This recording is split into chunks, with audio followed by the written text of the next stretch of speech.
Hello, welcome to the training, The Importance of Routines, hosted by Ability Connection Colorado, Creative Options. My name is Sandra Contreras, and I will be your host.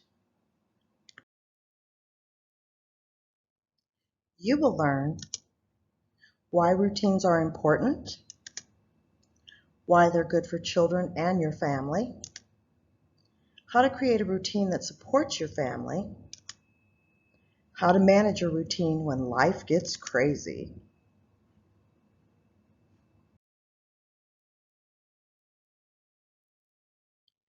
Why should you have a routine? When a child has a routine instead of a schedule, they learn to mentally and emotionally prepare themselves for their day. They'll learn morning expectations and what helps them to prepare to get to sleep each night, whether that's a glass of warm milk or listening to music. In the long run, having a routine prepares them to be independent. Predictable home environment helps children feel safe and looked after and helps them to be better to cope with life's changing events such as illness, divorce, new siblings, or moving on. As adults, we have routines, and that's what keeps us balanced, and children need the same thing.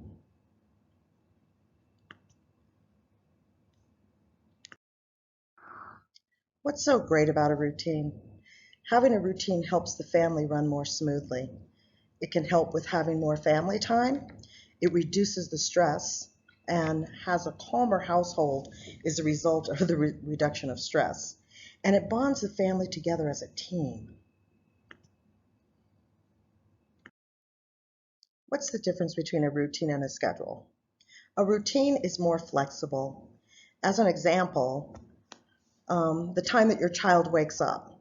If your routine is for your child to nap every 3 hours, then you're going to base that from the time that they woke up, not they have to be asleep at a certain time, which as a schedule is set around the time, which means if you want your child to nap at 2 p.m., then it means that he needs to be napping at 2 p.m., not basing that on what time he woke up or anything else that's going on. What does a routine look like? For toddlers, it means getting ready in the morning, eating their meals, spending time together, reading books, storytelling, having quiet time, and going to bed. For preschools, their routine would be getting ready in the morning, their meal times, bath, bedtimes, housework, small chores, playtime, and outdoor time. What makes a good routine? It's well planned, it's regular and predictable. An example of well planned is your child or children know who takes their bath or shower first, and everyone knows their role and what needs to be done. Regular, it becomes a regular part of your everyday life. And for example, every Friday is pizza night with a family appropriate movie. And the predictability is everything happens in the same order each time. Everyone knows what to do and expect that day. On Saturday, we do the laundry for the next week.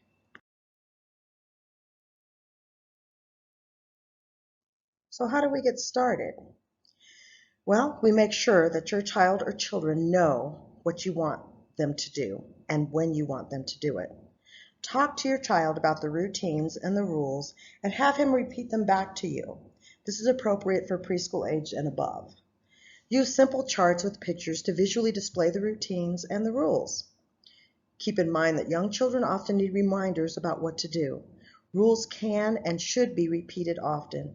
Reminders like routine and the rules chart can be placed in locations where your child can see them.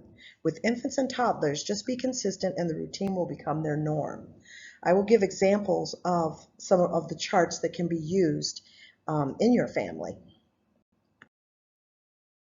It may not be easy in the beginning if your children are not used to having a routine. So the key is to be consistent with the routine and the rules and let your child know what you expect, that you expect them to be followed. Rules are consistently enforced. Routines can be flexible. If the routine changes, let your child know about the change. This will alleviate any anxiety and tantrums. because they know what's happening. Rules should be enforced the same way no matter who is caring for your child, including grandparents and babysitters, to provide the child with a consistent message. Routines should also be consistent as much as possible. So going over them with grandparents and with your sitters and letting them know exactly how you want the rules and the routine to go for your child. And always follow through with consequences for routines or rules that are not followed. And consequences should be age appropriate. I'm not saying spankings or yelling, but just consequences such as, I think we're not going to be able to go to your friend's house until we finish cleaning our room, because that's part of our routine.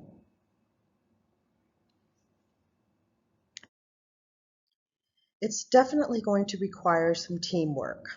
All family members should try to follow the routine and the family rules as an example set for the younger members. Your child may not always want to follow the routine or the rules, so provide those reminders and support when needed to help him or her be successful. If you're tired or stressed, it may be difficult for you to follow the routine or enforce the rules, but try to stick with it as much as possible. Don't give up.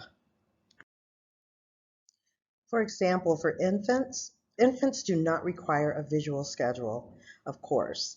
The adult may feel that they want one as a reminder for their caregiver or other primary adults in the family that may care for your child in your absence. Having that visual for them and showing what the routine is and what your expectations are will support the caregiver and also your child. Here are 3 examples of charts. There's layout A, layout B, and layout C. Layout A is a daily checklist that you would look at with 6 or 8 tasks for the child. B is a daily checklist that has 10 tasks involved. And C is a weekly checklist. So depending on your child's age and need in your family, you would choose one of these or something that you may have. But the importance of having a visual is really important because you can actually point out to them what you're doing as you're vocalizing what you want them to do. This is an example of a preschool routine chart. It has make your bed, get dressed, eat breakfast, wash your face, brush your teeth, go to the bathroom, brush your hair, and then it goes into the evening routine. Put away your toys, take your bath, put on your pajamas, comb your hair, brush your teeth, go to the bathroom, and we'll read a book. It clearly shows and states what the expectation is that you want your child to do. And you can just point to it and say what it is and ask them to go do that. Or you can show it to them getting their 5-minute warning saying, okay, in 5 minutes, you're going to get dressed. It's always nice to have something to back up what your goal is. Keep in mind that a routine is not all work and no play.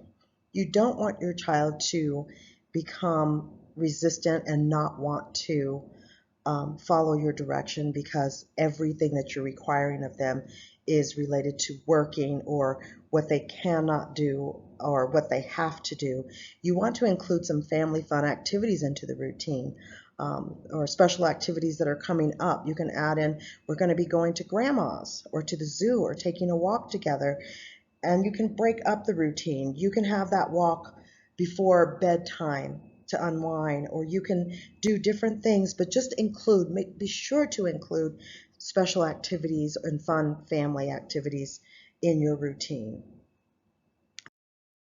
So putting it all together, having your visuals in place, having everyone in the family knowing what the expectations are and what the routine is, and eventually it'll just become a pattern in your family. You just have to be consistent, have it well planned, and that it's regular and it's predictable, that the children can predict what's going to happen next. That's the most important part. That gives them stability and it helps them to feel safe when they know what's going on, when they can predict what's going to happen to them next.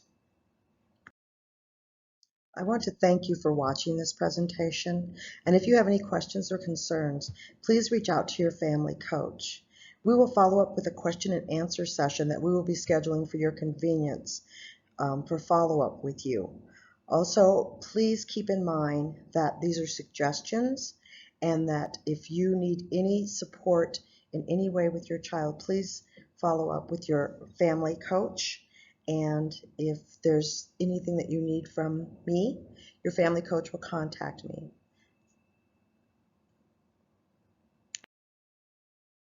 Here are just two resources that I have listed that we use in educating your child. Pyramid Colorado is one of them.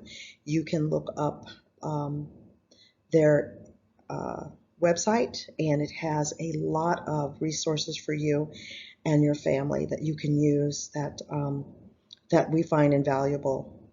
Also, conscious discipline is something that we refer to a lot in child development and supporting your child. So please, if there is anything else that you are interested in learning about your child's development or about how to support your children, please contact your family coach, and we will get you information to help support you. We appreciate you, and we appreciate your children. Thank you.